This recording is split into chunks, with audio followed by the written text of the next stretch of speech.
नमस्कार दोस्तों, इस वीडियो में हम चेक करेंगे RPSC college lectureship chemistry paper first.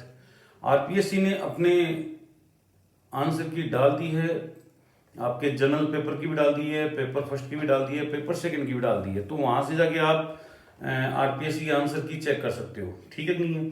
मैं केवल इस वीडियो में इस पेपर को पूरे को सोल्व करवाऊंगा और साथ में ये बताऊंगा कि किन किन क्वेश्चनों में आप रिट लगा सकते हो या कौन से क्वेश्चन हैं जो आरपीएससी ने गलत आंसर किए हैं, ठीक है। क्योंकि ये जो आंसर की है ये मॉडल आंसर की है, आपकी फाइनल आंसर की नहीं है। पहले इसमें करेक्शन होंगे, उसके बाद इसमें फाइनल आंसर की आएगी, देन आफ्टर आपका रिजल्ट डिक्लेयर होगा, ठीक है कि नहीं है। तो वीडियो को पूरा देखें क्योंकि इसमें 150 क्वेश्चन में डिस्कस करने वाला हूं, ताकि आपको भी आइडिया लग जाएगा कि आपके कितने क्वेश्चन सही हुए, कितने गलत हुए। इसमें मैक्सिमम क्वेश्चन आपको ऐसे मिलेंगे जो मैंने 1-2 दिन पहले अपडेट किए थे अपने आरपीएससी कॉलेज लेक्चरशिप की एग्जाम से पहले। आपको आइडिया लग जाएगा। 75-80 प्लस क्वेश्चन पेपर तो ऐसा ही होगा। जो लास्ट के 6-7 दिन में मेरे कॉन्टेक्ट में रहा है उसको बढ़िया बेनिफिट इस पेपर में हुआ था, ठीक है। तो स्टार्ट करते हैं इस पेपर से। पेपर फर्स्ट है और पेपर फर्स्ट का पहला क्वेश्चन है कि ये बोल रहा है द लोअर हेलाइड, ठीक है नहीं है, lower halide of the which element have a group of 3 और 6 मेटल एटम, यानी क्लस्टर कौन बनाएगा। इसमें दिखा हुआ है मेटल क्लस्टर, साफ साफ दिया हुआ है ना। तो मेटल हेलोजन के साथ क्लस्टर बनाना है, 3 और 6 metal atom bonded together forming cluster compound. Clear है। तो इसका आंसर जो है नायोबियम है। क्या है इसका आंसर? नायोबियम। इसलिए बिल्कुल सही आंसर आरपीएससी ने भी यही दिया है। इसका आंसर सेकंड जाएगा, नायोबियम। ये बोल रहा है कि दूसरा question, which of the following complex EN of metal is not 36। इनमें से किस मेटल का EN 36 नहीं है। तो आप जब इसको चेक करोगे, कॉपर कहीं नहीं जा रहा है, चेक करो, +1 में जा रहा है। तो 28 तो इसके पास इलेक्ट्रॉन है और 8 और आ गए। 28 और 8 कितने हो गए? 36, यानी कि इसके पास 36 इलेक्ट्रॉन है, ठीक है। इसके पास 36 है ऑलरेडी। कोबाल्ट का कॉम्प्लेक्स है +3 में है, तो ये 27 और 3 इलेक्ट्रॉन और कम कर दो इसमें। 27 में से 3 गए तो कितने हो गए? 24 और 12 इलेक्ट्रॉन और आ रहे हैं, तो ये भी 36 इलेक्ट्रॉन का है। तो ऑब्वियसली इसका आंसर क्या जाएगा? आपका फोर्थ जाएगा, क्योंकि फोर्थ में निकिल जो है 28 होता है। 28 में 2 इलेक्ट्रॉन करोगे 26 और 6 दूनी 12, 26 और 12 38 इलेक्ट्रॉन होते हैं। तो इसमें जो है इलेक्ट्रॉन 38 है, इसका आंसर फोर्थ जाएगा। फिर ये बोल रहा है the CFC configuration of D6 configuration with strong field ligand octahedral. तो आपको अच्छी तरह पता है कि T2G में 6 के 6 इलेक्ट्रॉन आ जाएंगे, ठीक है नहीं है। तो 0.6 से मल्टीप्लाई करना है, 0.6 से मल्टीप्लाई करना है, तो 0.24, यानी कि इसका थर्ड का जो है सेकंड आंसर है। कोई दिक्कत नहीं है, बिल्कुल आसानी से आप जवाब दे सकते हो, ठीक है। नेक्स्ट है the complex in octahedral complex, the CFC in octahedral complex weak field और स्ट्रॉन्ग फील्ड में सेम नहीं होती। D5 की आपकी सेम नहीं होती, अच्छी तरह पता है। D6 की भी नहीं होती, D7 की भी नहीं होती, D8 की सेम होती है जो होती है, ठीक है नहीं है। 1 की है, 3 की है, 10 की और 5, इसका आंसर जाएगा, इसका D5 आंसर है, ठीक है। Who develop 12 principle of green chemistry, ठीक है नहीं है। किसने ग्रीन केमिस्ट्री के 12 प्रिंसिपल डेवलप किए थे? बुक दी थी इन्होंने, पॉल एनेटॉस और G. वार्नर ने। ये मेरा बताया हुआ है ढंग से, तबीयत से बताया हुआ है ना। हाँ, नेक्स्ट है 6th क्वेश्चन। इसने बोला है इन 1996 डाउ chemical won the greener reaction condition award for. तो डाउ ने कौन सा अवार्ड जीता था, ठीक है नहीं है। हाँ, उसने क्या किया था कि आपको पता है ग्रीन केमिस्ट्री में क्या होता है। तो ग्रीन केमिस्ट्री में हम क्या करते हैं, वेस्टेज कम होना चाहिए, कैटालिस्ट ज्यादा से ज्यादा यूज करो, इस टाइप के अपन ने प्रिंसिपल्स में देखे थे, ठीक है नहीं है। तो जो 6th का आंसर जाएगा वो बिल्कुल सिंपल है। इसने क्या किया था, ब्लोइंग एजेंट के रूप में जब पॉलीस्टाइरीन का फॉर्मेशन करवाते हैं उसमें CO2 यूज में लेते हैं। तो use of 100% CO2 blowing agent for polystyrene foam production, बहुत अच्छी चीज है जो इसने दी थी। हालांकि अगर इसका कंसेप्ट नहीं भी पता होता तो CO2 को हम बहुत जगह ग्रीन रिएजेंट के रूप में यूज में लेते थे, याद है? तो भी ये आंसर हो जाता। ठीक है, नेक्स्ट है ये ह्यूमन इंपैक्ट। तो सीधा सीधा था, इसमें मल्टीप्लाई करना था आपको पीएटी को, क्या करना था, पीएटी को मल्टीप्लाई करना था। तो ये आईपैड इसका आंसर आ जाएगा आपका 7 का सेकंड, कोई दिक्कत, सीधा सीधा मल्टीप्लाई करना था।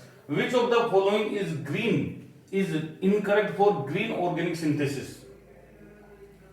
ग्रीन ऑर्गेनिक सिंथेसिस के लिए ऐसी कौन सी चीज है जो इनकरेक्ट है? तो पहला है अवॉइड वेस्टेज, वेस्टेज को अवॉइड करना, बिल्कुल सही है, ग्रीन केमिस्ट्री में वेस्टेज अवॉइड करते हैं। यूज रिन्यूएबल मटेरियल, बिल्कुल रिन्यूएबल मटेरियल अपन यूज में लेते हैं। Use stoichiometric reagent rather than catalyst, तो ये तो उल्टा हो गया ना, कैटलिस्ट को यूज में लेना चाहिए हमें, किसकी बजाय, स्टाइक्योमेट्रिक रिएजेंट की बजाय। रिड्यूस एनर्जी रिक्वायरमेंट, ये भी सही है। तो इसका मतलब इसका आंसर जो जाएगा वो थर्ड जाएगा। अभी तक कैलकुलेशन नहीं है। बहुत सारे स्टूडेंट ये कह रहे थे कि सर पेपर बड़ा लेंदी है। पेपर इसलिए लेंदी ताकि उनके हाथ पहले फिजिकल लग गई, कोई कोडिंग होती है इसकी तो बाकायदा पेपर की, और आजकल कोड वगैरह लिखे हुए नहीं आते, वो एज इट इज दे देते हैं। लेकिन हाँ, कोडिंग से आइडिया लग जाता है कि बच्चे को क्या है। तो फिजिकल की जिनकी स्टार्ट हुई उनके लिए थोड़ा सा लेंदी पड़ गया। बाकी के क्वेश्चन ऐसे थे जिनमें पेन चलाने की भी जरूरत नहीं थी। फिजिकल में मैं भी चलाऊंगा, बताऊंगा आपको कैसे सोल्व हुए हैं। विच of the following raw material is not used in green synthesis. तो ग्रीन सिंथेसिस में कौन सा मटेरियल है जो अपन यूज में नहीं लेते? तो बिल्कुल सिंपल सा फंड है कि क्लोरीन कंपाउंड अपन यूज में नहीं लेते। ठीक है, नहीं है, क्लोरोफॉर्म हो गया, कार्बन टेट्राक्लोराइड हो गया, डाई मिथाइल क्लोराइड हो गया, इसको अपन यूज में नहीं लेते। सेकंड, क्योंकि ये क्लोरीन रेडिकल बना सकता है, और क्लोरीन रेडिकल जो है ओजोन को डिप्लीट कर सकती है, ओजोन को हार्म पहुंचा सकती है। ठीक है, तो इसका आंसर सेकंड रहेगा। अभी तक आरपीएससी के हिसाब से जो आंसर है और जो मेरे हिसाब से आंसर है अभी तक सही चल रहे हैं एकदम। अब जो 10th क्वेश्चन है उसका आंसर देखोगे, विच of the following not a greener synthetic practice, है ना, इनमें से कौन सी है जो एक ग्रीन सिंथेटिक प्रैक्टिस नहीं है? ठीक है, नहीं है। तो synthesis done by microwave, microwave तो अपन को लेना ही है, ठीक है, नहीं है, बाकी का अपन को लेना ही नहीं है। माइक्रोवेव क्या करता है, एनर्जी रिक्वायरमेंट को रिड्यूस करता है, बहुत बढ़िया बात है। ठीक है, reaction done photochemically rather than thermally, बिल्कुल सही बात है। जब रिन्यूएबल एनर्जी सोर्स अपने पास आ रहा है तो अपन फालतू में अपने सोर्स को क्यों खत्म करें? ठीक है, नहीं है। Use of water waste as solvent, ठीक है भाई, use of water as solvent. हाँ, यूनिवर्सल सोलवेंट अपना वाटर ही है, वाटर को यूज करेंगे तो बेस्ट है ना, क्या दिक्कत होगी। और जो सोलवेंट होंगे वो कोई टॉक्सिक होएगा, जैसे पॉलीहाइड्रोकार्बन है ना, पॉलीहाइड्रोकार्बन पीएससी जिसका आपने नाम सुना हुआ है, वो तो टॉक्सिक होते हैं, जरूरत ही नहीं है उनको लेने की, है ना। और ये क्या है, मेरे हिसाब से यही होएगा, इसका आंसर है आपका फोर्थ, है ना। क्या है, सुपर क्रिटिकल तल पदार्थ की बजाय सक्सेट निष्कर्षण और निर्वात पृथक्करण को पसंद किया जाता है। ये गलत बात है, ये क्या है, गलत बात है, तो इनकरेक्ट आ गया। ठीक है भाई, 11th देखो, हाँ जी, which of the following statement is incorrect for nanoparticle. Nanoparticle के लिए आपका आंसर कौन सा इनकरेक्ट है ये बताना है आपको, मतलब कौन सा इनकरेक्ट है। तो पार्टिकल लेस देन 100 नैनोमीटर, बिल्कुल सही बात है, 1 से 100 नैनोमीटर के बीच में होती है। स्मॉल सोई जो साइज होती है बिल्कुल होती है। लो सरफेस एरिया होता है, ये गलत है। हाँ, हाई सरफेस एरिया होना चाहिए, है ना। Easy to suspend in liquid, बिल्कुल सही बात है। तो आपका जो इनकरेक्ट स्टेटमेंट पूछ रहा है वो थर्ड है। ठीक है, अब नेक्स्ट है 12 का आंसर जो हो जाएगा बिल्कुल सिंपल है। Which of the technique is used for characterization of morphology. Morphology के लिए क्या बताया था, एसईएम। तो एसईएम है क्या, खत्म, एसईएम। मेरे वीडियो में नैनो पार्टिकल की मोर्फोलॉजी अगर स्ट्रक्चर करते हैं, टेक्सचर का जिसका पता करते हैं कि कैसा टेक्सचर है, तो वो एसईएम के द्वारा अपन करते हैं, और कोई ऑप्शन है नहीं। नेक्स्ट है match the code of list 1 with list 2। तो यहां पे नैनो पार्टिकल दिए हुए हैं और इधर यूजेस दिए हुए हैं। तो जब वीडियो के लास्ट में आपने देखा था तो उस टाइम पे मैंने क्या करवाया था, यहाँ पे आपको यूजेस करवाए थे। ठीक है, नहीं है, तो यूजेस देखोगे आप, हाँ जी, Al2O3 अपन सोलर सेल में यूज में लेते हैं, एल्यूमिनियम ऑक्साइड लेते हैं, नहीं लेते। तो ए का मिलाओ सी से, मिला दिया सी का, तो 2 में मिल रहा है, फर्स्ट में और थर्ड में। ठीक है, नहीं है। फिर क्या है, कैडमियम टेलियम है। अब ये इलेक्ट्रॉनिक और ऑप्टिकल डिवाइसेस में काम में आते हैं, अगर आपको पता हो तो, ठीक है नहीं है? तो सेकंड का डी मिलेगा, तो सेकंड का डी इसमें है। वाह यार, बहुत क्लोज बोल दिया ये, ठीक है नहीं है? फिर उसके बाद आता है थर्ड एयू। एयू जो है कैटलिस्ट की तरह काम में आता है? और C16 जो है एडिटिव ग्रीस के रूप में काम में आता है। तो आपका आंसर जाएगा थर्ड इसमें, इसका आंसर क्या जाएगा? थर्ड जाएगा, ठीक है? कोई दिक्कत? कर सकते हो। नेक्स्ट क्वेश्चन 14th क्वेश्चन है, बड़ा आराम से करना है आपको। Which of the following technique is used for nanoparticle regarding the crystalline structure? Crystalline structure आ गई ना, तो एक्स-रे डिफ्रेक्शन आएगी। तो XRD है क्या, चेक करो। दिमाग में लगाने की जरूरत नहीं है, इसका आंसर XRD आएगा, ठीक है? चलो, the maximum temperature changes is caused by which of the following. अब ये बोल रहा है कि ये क्वेश्चन मैंने कई बार करवाया ग्रीन केमिस्ट्री में, कि ऐसी कौन सी गैस है जो ज्यादातर टेम्परेचर चेंजेज में भूमिका निभाती है? तो मेजर ग्रीन हाउस इफेक्ट जो गैस होती है वो CO2 होती है। तो दिमाग लगाने की जरूरत नहीं है, CO2 है ना। The only sink of PAN, ये है पॉलीएक्रिलोनाइट्राइल, बताया था आपको, PAN, सॉरी ये वो है स्मोक फॉर्मेशन वाला, है ना। हाँ, ओनली जो है इसका आंसर क्या जाएगा आपका, बताइए। इसका सिंक क्या है? सिंक, सिंक एक ही है इसका। सिंक का मतलब हो गया कि इसको दफनाएगा कौन? Thermal decomposition. अगर PN का थर्मल डिकम्पोजिशन होता है तो वो सिंक की तरह काम करेगा। वैसे इसका आंसर जो है वो एरोसोल भी हो सकता था, क्योंकि जब ये ह्यूमिडिटी में मिलता है तो ये खत्म नहीं होता है एक्चुअल में, नहीं, एरोसोल नहीं हो सकता। इसका आंसर थर्मल डिकम्पोजिशन ही होगा। First is the correct answer. The sink of PAN is thermal decomposition. कुल मिला के बात ये, इसको तोड़ना है और घर भेजना है तो थर्मल डिकम्पोजिशन होगा ही होगा, ठीक है नहीं है? कौन सा क्वेश्चन ये? 16 का फर्स्ट है। 17 का है, in general the number of horizon. तो नंबर ऑफ होरिजोन क्या होगा, बताओ? 4 बताए थे मैंने, बस वही है ABCD, ठीक है? हाँ, the soil that contain sand slit. अब इसको क्या बोलेंगे अपन, आप खुद ही सोचो। बहुत अच्छा वीडियो बना के दिया था आपको, लोमी सोइल बोलते हैं, जिसमें 3 क्वालिटी होती है। The residual dissolve inorganic impurity from the waste water can be removed by. ये बोल रहा है residual dissolve inorganic impurity. जब इन ऑर्गेनिक इंप्योरिटी का बात आता है तो आयन एक्सचेंज काम में लेते हैं, और कोई तरीका नहीं है। तो आयनों को हटाने के लिए आयन एक्सचेंज ही काम में आएगा, ठीक है?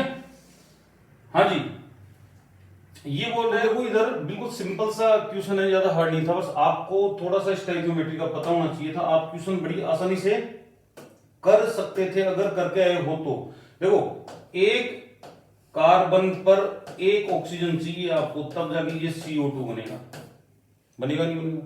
यानी कि इसके 12 ग्राम पर 32 ग्राम चाहिए, तो 1 ग्राम पर कितना चाहिएगा आपका? 12/32।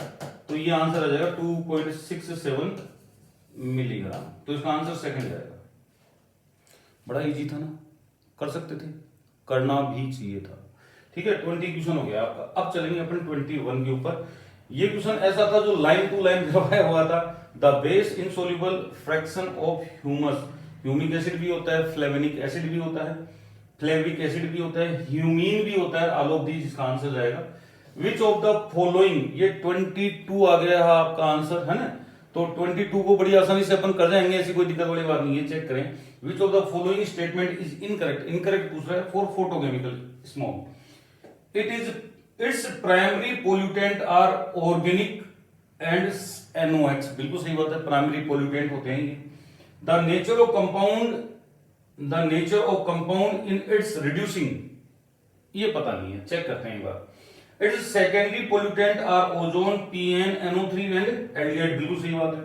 It's first occur in was Los Angeles, ये भी सही है। तो इसका जो आंसर आएगा वो सेकंड आएगा। इनकरेक्ट बोल रहा है ना ये, लॉस एंजलिस जिसमें लंदन स्मोक बना था अपना, उसमें पकड़ में आया था, ये भी सही है, ये भी सही है। इसका सेकंड आंसर गलत है, ठीक है? यानी कि इसका आंसर क्या जाएगा आपका? सेकंड जाएगा। अब नेक्स्ट क्वेश्चन देखते हैं 23। बहुत अच्छे क्वेश्चन आए थे, बहुत प्यारे प्यारे क्वेश्चन आए थे। अगर पेशेंस से करते हैं तो ये सारे क्वेश्चन इजीली हो जाते हैं। 23 की बात करते हैं अपन। The ozone level in the photochemical smoke is determined by the rate and efficiency of production of which of the following radical. कौन सा रेडिकल है प्रकाश रासायनिक स्मोक में ओजोन स्तर निम्नलिखित किस मूलक की उत्पादन की दर व दक्षता से निर्धारित होती है? तो बिल्कुल सिंपल क्वेश्चन है इसका। अपन को क्या चाहिए? प्रोक्साइड चाहिए, तो इसके सारे ये भी प्रोक्साइड है, ये भी प्रोक्साइड है, ये भी प्रोक्साइड है, ठीक है नहीं है? प्रोक्साइड रेडिकल है, तो इसका मतलब ऑल ऑफ दीज आपका आंसर आने वाला है, ठीक है। चले भाई, नेक्स्ट देखो 24 का। 24 भी इजी क्वेश्चन है बिल्कुल। आंसर देखो, the activated sludge process in sewage treatment is related to preliminary screening and grit removal. बिल्कुल सही बात है, नहीं ये गलत है, ये बोलना है एक्टिवेटेड स्लज। तो एक्टिवेटेड स्लज हमेशा बायोलॉजिकल ट्रीटमेंट से ही होता है, तो बायोलॉजिकली कुछ है क्या लिखा हुआ है भाई? सेकेंडरी बायोलॉजिकल ट्रीटमेंट, तो इसका आंसर आ जाएगा आपका सेकेंड। ये एक्टिवेटेड स्लज की बात कर रहा है और साफ साफ लिखवाया था, साफ साफ बताया था कि एक्टिवेटेड स्लज हमेशा किसके द्वारा रिमूव होएगा आपका, ठीक है नहीं है? वो होएगा सेकेंडरी बायोलॉजिकल ट्रीटमेंट के द्वारा। अब आगे बिल्कुल सिंपल सिंपल क्वेश्चन। इसका आईयूपीएससी नाम पूछ रहा है, तो आईयूपीएससी नाम पूछेगा तो अपन डबल बॉन्ड से प्रायोरिटी देंगे, ट्रिपल बॉन्ड से देंगे? बोले सर डबल बॉन्ड से देंगे। तो 1 2 3 4 5 6, 6 का मतलब ये क्या है? हेक्स है। तो हेक्स चेक करो कहां का है। बोले सर हेक्स जो है अपने फर्स्ट में और थर्ड में है, और 2 पे इन 4 पे आइन, तो आपका आंसर जाएगा 25 का थर्ड। कोई दिक्कत? बिल्कुल इजी था। नेक्स्ट है, इसका आईयूपीएससी नेम पूछ रहा है, तो एक्चुअल में हिंदी वाला देख लेते आप, क्योंकि इंग्लिश वाले में क्या था, ये OH इधर आ गया था, तो क्रॉस में आप चेक कर सकते हो। तो आप चेक कर सकते हो इसका नाम क्या होगा। सारे नाम अपन को करने हैं, ऑक्सीडेन तो होगा नहीं, है ना? और ये क्या है? ये है आपका मिथाइल एल्कोहल, तो मिथाइल एल्कोहल का ऑप्शन नहीं दे रखा, प्रोपेनॉल का दे रखा है। प्रोपेनॉल का, प्रोपेन का भी नहीं होगा, क्योंकि प्रोपेनॉल अपन क्यों नहीं लेते? क्योंकि अपन जा नहीं सकते ना इधर, तो इसका बस एक ही तरीका है, इसको प्रोपेन मानो, इसको इपोक्सी मानो, इसको OH ग्रुप मानो, कर जाओ इसका नाम। तो 26 का नाम क्या होगा बताओ? देखिए फटाफट, फोर्थ आंसर है 2 3 epoxy 1 propanol, propanol 2 3 epoxy 1 propanol. कोई दिक्कत ही नहीं है, इजी है ना, है? और कोई बैठा नहीं है, और कोई बैठा नहीं है। प्रोपेन थ्रियोल, ये भी हो सकता है, नहीं हो सकता।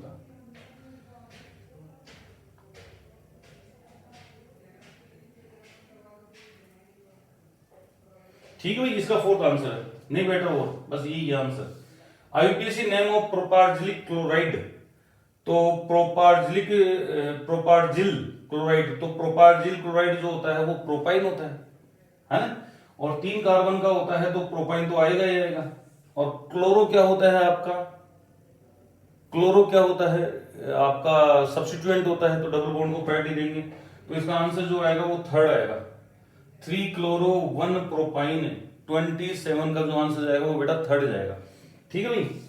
इसका नाम भी बड़ी आसानी से करते हो, IUPAC name of this bicyclo compound है, तो 220 किसमें है भाई? 220 है भाई, 220 किसमें है? 220 2 में है। बायोसाइक्लो कितने कार्बन है चेक कर लो, 6 कार्बन है इसमें, तो हेक्साडाइन होगा क्या? पोजीशन देने की जरूरत है नहीं, है ना? तो इसका आंसर थर्ड हो जाएगा। 28 का भी आपका क्या जाएगा बेटा? थर्ड आंसर है। और मैं दावे के साथ कह दूं 29 का भी थर्ड ही है, क्योंकि मैंने तो दिया था पेपर, है ना? तो 29 का भी थर्ड है। 5 3 3 5। हाँ, इसमें जरूर अपन ये कह सकते हैं कि इसने क्या कर दिया, गड़बड़ कर दिया। यहाँ पे डिसेंडिंग ऑर्डर में आता है, यहाँ पे असेंडिंग ऑर्डर में, इंक्रीजिंग में आता है। हालांकि ऐसे कोई इश्यू नहीं है, बाकी ये अपन कर सकते हैं। यहाँ पे अपन 1 नंबर देंगे, 1 2 3 4, तो छोटी रिंग से बड़ी रिंग की तरफ चलना है अपन को, ठीक है नहीं है? तो इसमें कितने आइटम है? 3, इसमें कितने आइटम है? 5, तो 5 3 लिख दो, 3 5 लिख दो, कोई दिक्कत वाली बात नहीं है। Third is the correct answer. Next है साइनेडीन का जो नाम है वो क्या होगा? अब पता नहीं क्यों मेरे को भी नहीं पता थी स्ट्रक्चर साइनेडीन की, क्योंकि दिमाग में बहुत सारी केमिस्ट्री रहती है, लेकिन मेरे को ये थोड़ा सा आइडिया था कि साइनेडीन जो होता है 1,3,5 ट्राइएजीन का डेरिवेटिव होता है जो होता है, तो इसका आंसर क्या जाएगा? फर्स्ट। वैसे आपने चेक कर लिया होगा साइनेडीन की स्ट्रक्चर, लेकिन जो मेरे हिसाब से था, मैं भी वहां करके आया था, तो फर्स्ट ही करके आया था। नेक्स्ट है ये क्वेश्चन मैं जरूर छोड़ के आया था या पता नहीं करके आया था। 5 ऑक्सी इम्यूनो बारबिट्यूरिक एसिड जो है ये क्या होगा, ठीक है नहीं है। वैसे तो पता नहीं क्या करके आया हूं मैं, लेकिन मेरे को जो लगा था वो यही लगा था, वो यूरिक एसिड, ठीक है नहीं है। और वो यूरिक एसिड ही शायद करके आया हूं, याद नहीं है मेरे को, है ना। First is the correct answer इसका आईयूपीएसी, इसका मैंने चेक कर लिया था आने के बाद, वो यूरिक एसिड होगा इसका। इसका नाम पूछ रहा है तो 1 नंबर अपन को कहां से देना है भाई, ऑक्सीजन से देना है। ध्यान रखना, ये बहुत से स्टूडेंटों ने गलती की होगी और उनको पता लग गया होगा। पहला नाम अपन को 1 नंबर इसको देना है 1 2 3 4 5, तो 1 3 5 1 3 5 नहीं 1 2 5 है ना, क्या आएगा 1 2 5। 1 2 5 किसमें मिल रहा है, एक में ही है, आगे का जरूरत ही नहीं नाम। अब बहुत सारे यूं सोच लेंगे यार इधर से दे देते हैं 1 2 3, तो गड़बड़ हो गया वो, ठीक है। चलें नेक्स्ट है, ये है आईयूपीएसी नेम ऑफ फ्लोरोग्लूसिनोल, ठीक है नहीं है। इसका भी थोड़ा सा मतलब मेरे को कंफ्यूजन था, क्योंकि ये कॉमन नेम है, कॉमन नेम पता नहीं कितने हो सकते हैं, तो अपन को आइडिया नहीं पड़ता, ठीक है नहीं है। तो ग्लूसिनोल जो होता है वो ट्राईहाइड्रोक्सी को बोलते हैं अपन, और 1,3 ट्राईहाइड्रोक्सी को अपन क्या बोलते हैं, ग्लूसिनोल बोलते हैं। तो फ्लोरोग्लूसिनोल जो है वो होगा 1,3,5 ट्राईहाइड्रोक्सी बेंजीन। 33 का आपका आंसर जाएगा थर्ड। बिल्कुल इजी क्वेश्चन था ये, ठीक है नहीं है। हाँ, लेकिन लोगों ने यूं सोचा होगा यार ये फ्लोरो फ्लोरो लिख रहा है तो ये फ्लोरो हो सकता है, नहीं ऐसा नहीं है। ग्लूसिनोल इतना आइडिया था कि ट्राईहाइड्रोक्सी डेरिवेटिव होता है बेंजीन का, अब इसमें एक ही था ट्राईहाइड्रोक्सी बेंजीन का, तो इसलिए हो गया था ये, ठीक है भाई।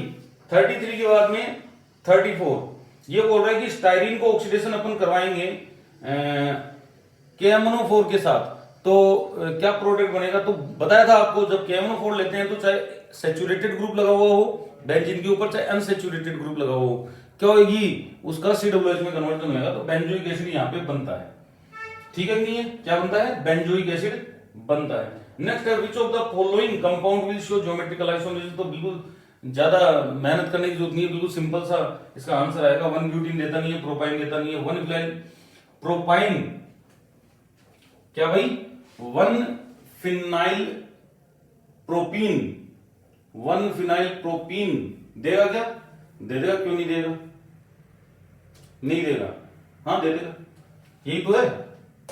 पीएच ये दे देगा सिस ट्रांस, यही तो है, बिल्कुल इसका आंसर थर्ड है। 2 मिथाइल 2 ब्यूटीन नहीं देगा, क्यों नहीं देगा, 2 मिथाइल 2 ब्यूटीन इसलिए नहीं देगा कि आप चेक कर लो इसको एक बार, यहां पे आइडेंटिकल ग्रुप हो गया, तो इसका आंसर थर्ड जाएगा, ठीक है। स्टीरियो केमिस्ट्री में ही करवाया हुआ है, कहीं कोई दिक्कत नहीं। नेक्स्ट क्वेश्चन चेक करो 36, टोटोमेरिज्म इज नॉट एग्जिबिटेड, तो टोटोमेरिज्म उसके द्वारा नहीं दिखाया जाता जहां पे इसके पास अल्फा हाइड्रोजन नहीं हो। तो अपन देखो टोटोमेरिज्म ये दिखाई देगा, ये नहीं देगा, सेकंड वाला ये भी दे देगा, ये भी दे देगा, क्योंकि इसके पास यहाँ पे भी है और यहाँ पे भी है, ठीक है। तो second is the correct answer. ये बोल रहा है जेड आइसोमर कौन है इनके बीच में, तो ये कुछ क्वेश्चन है, जैसे ये वाला क्वेश्चन, ये वाला क्वेश्चन, ये वाला क्वेश्चन, ये क्वेश्चन मैंने करवाए थे एग्जाम के 1-2 दिन पहले, तो as it is line to line मिल गए थे वो, है ना। The Z isomer among the following are, इनमें से जेड आइसोमर कौन सा है, तो भैया CIP रूल लगाना पड़ेगा, क्या करें, सबके ऊपर लगाना पड़ेगा क्योंकि ऑप्शन ही ऐसे हैं, ठीक है नहीं है। तो अपन चेक कर लेते हैं, 1 नंबर ये रहा और 1 नंबर ये रहा, तो 1 नंबर एक साइड हो गए, तो इसका मतलब ये जेड आइसोमर है। इसका 1 नंबर ये रहा, 1 नंबर ये रहा, ये ई आइसोमर है, ठीक है। तो फर्स्ट तो है, तो फर्स्ट वाला किसमें है, इसमें ही है क्या भाई, मैं आगे चेक ही नहीं करूं तो बहुत बढ़िया रहे। फर्स्ट और थर्ड इसका भी चेक कर लेते हैं, 1 नंबर जेड, 1 नंबर और 1 नंबर ई, तो इसका फर्स्ट और थर्ड आ जाएगा आपका आंसर। 37 ये बोल रहा है give the RS configuration respectively 1 and 2। RS configuration आपको निकालना है इसका, तो निकाल लेते हैं 1 2 3 1 2 3 कौन सी डायरेक्शन, क्लॉकवाइज, तो इसका तो आ गया एस, क्या आ गया, क्लॉकवाइज चल रहा है, लेकिन चौथा ग्रुप का है हॉरिजॉन्टल पे, वर्टिकल पे होना चाहिए, इसलिए अपन क्या कर सकते हैं, घुमा लो इसको, ठीक है। इसका तो आ गया एस, और इसका चेक कर लेते हैं अभी, 1 2 3 इसका आएगा आर। तो एस आर जो है इसका 38 का फोर्थ आंसर है। 38 का क्या है? फोर्थ आंसर है। ठीक है। 39 के लिए मैंने बहुत प्रयत्न किए लेकिन ऑप्शन ही नहीं मिला, और फिर फाइनली मेरे को यह पता लगा कि इसको आरपीएससी ने क्या कर दिया? डिलीट कर दिया। ठीक है नहीं है, क्योंकि ये देखो 1,4 डाइथेन डाइओल है, तो डाइओल में तो अपन को पता है गोच स्ट्रक्चर ज्यादा स्टेबल होती है हाइड्रोजन बॉन्डिंग के कारण, है ना। तो फिर थोड़ा सा दिमाग मैंने उसमें भी लगाया, किसमें? डाइक्लोरो में। डाइक्लोरो में भी गोच ही करके आया, क्यों?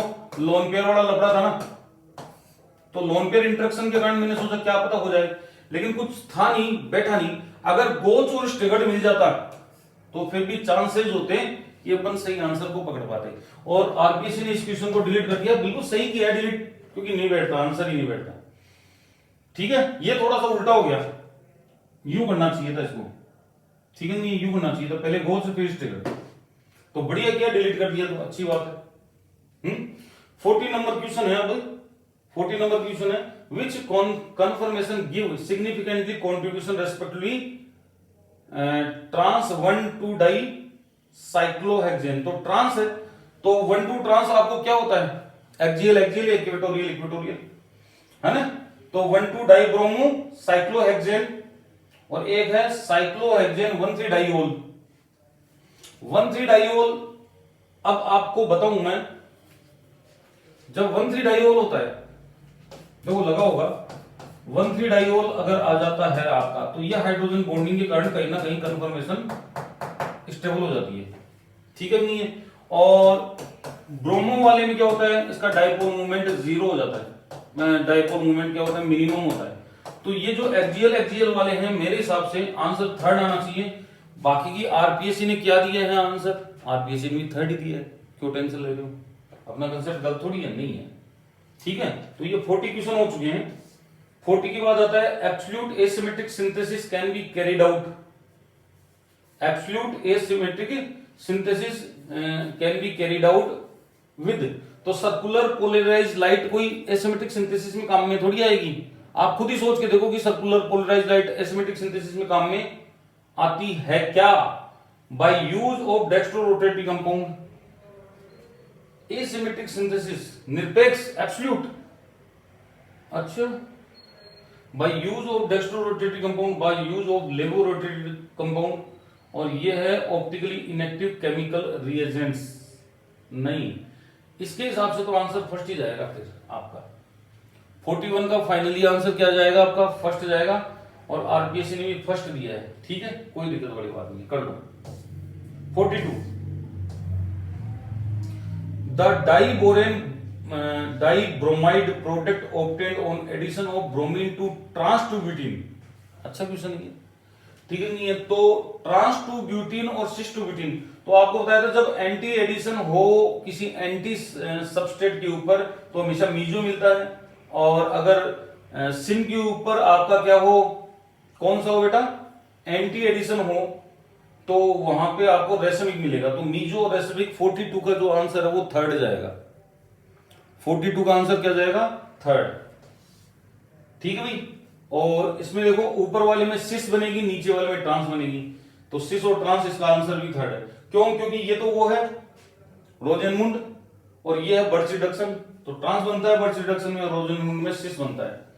सिस 1,3 dimethyl cyclopentene pentane and trans 1,3 exist as, तो ट्रांस का तो पता नहीं, सिस का जरूर मैं कह सकता हूं कि मीजो के रूप में हो सकता है। ठीक है नहीं है। तो सिस तो मीजो है, मीजो 2 में है, ट्रांस वाला मीजो नहीं होगा। क्यों नहीं होगा? देखो ये है आपका 1,5, तो यहां पे ये आपका ये आ गया, और अगर यहां पे अपन CH3 लगाते हैं दोनों, तो यहां से प्लेन ऑफ सिमेट्री लग जाएगी, जबकि ट्रांस वाले में ऐसी चीज नहीं मिलेगी। CH3 नीचे और इसके CH3 ऊपर, तो प्लेन नहीं मिलेगा, पेयर ऑफ अनइंचोर में मिल जाएगा, तो इसका आंसर सेकंड जाएगा 44 का। ठीक है। 45 का, the most stable carb anion among the following is, सबसे ज्यादा स्टेबल कार्ब एनायन कौन सा है? तो NO2 वाला है। ऑब्वियसली NO2 वाला होगा। तो 45 का आपका कौन सा आंसर जाएगा? 45 का आपका थर्ड जाएगा। ठीक है भाई। नेक्स्ट है, which of the following is most stable carbocation? कौन सा कार्बोकेटाइन सबसे स्टेबल है? तो आपका फोर्थ वाला कार्बोकेटाइन सबसे ज्यादा स्टेबल होगा। क्यों? क्योंकि यहाँ पे प्लस R वाले ग्रुप है। ठीक है। नेक्स्ट है, right the correct order of CH bond weakness. कौन सा बॉन्ड आपका वीकनेस है ऑफ द फॉलोइंग एल्केन्स? तो बहुत ही सिंपल क्वेश्चन है, ठीक है नहीं है? इसमें क्या होगा? वीकनेस सबसे ज्यादा किसका होगा? इसका होगा, फिर इसका होगा, फिर इसका होगा। किस हिसाब से दिया होगा? ये रेडिकल के हिसाब से दिया होगा। तो 3 डिग्री रेडिकल ज्यादा स्टेबल होता है, तो स्टेबिलिटी के हिसाब से दे दिए, वीकनेस के हिसाब से। ठीक है नहीं है? तो इसका आंसर जो है फर्स्ट ही जाएगा। चले भाई, conjugate base of which compound is more stable? इसको चिल्ला चिल्ला के बोलता हूं हमेशा इस टाइप के क्वेश्चनों को। Second is the correct answer 42। ये करवाया भी था मैंने, 42 है ना। 48 का आपका second. 49 which of the following hyper conjugation is possible? जिसमें कॉन्जुगेशन हाइपर कॉन्जुगेशन पॉसिबल हो, तो ये फोर्थ है। अल्फा हाइड्रोजन चेक कर लो किसमें पॉसिबल है। ठीक है, तो 49 का क्या आ जाएगा आपका आंसर? देख लो आराम से, चेक करो, फोर्थ है। Carbocation is a reaction intermediate in which of the following. अब ये बात कर पूछ रहे कि ऐसी कौन सी रिएक्शन है जिसमें कार्बोकेटाइन इंटरमीडिएट ग्रुप में बनता है? तो E1 में बनता है। बनता है कि नहीं बनता? अरे यूनिमोलिकुलर एलिमिनेशन में बनता है, SN1 में बनता है, इलेक्ट्रोफिलिक एडिशन रिएक्शन एल्कीन में बनता है, electrophilic substitution of benzene Fidel craft में बनता है, ऑल ऑफ दिस। ठीक है, 50 क्वेश्चन। तो देखो इस वीडियो में मैं 50 क्वेश्चन लेके आ रहा हूं, नेक्स्ट वीडियो में अगले मैं 100 क्वेश्चन लेके आऊंगा। और अगर कोई भी डाउट हो आपको किसी भी क्वेश्चन में, तो बिल्कुल बेझिझक नंबर आपके पास है, मेरे को कॉल कीजिए और बताइए कि उसका आंसर क्या होगा आपके हिसाब से। मिलते हैं नेक्स्ट वीडियो में, तब तक के लिए नमस्कार, जय हिंद।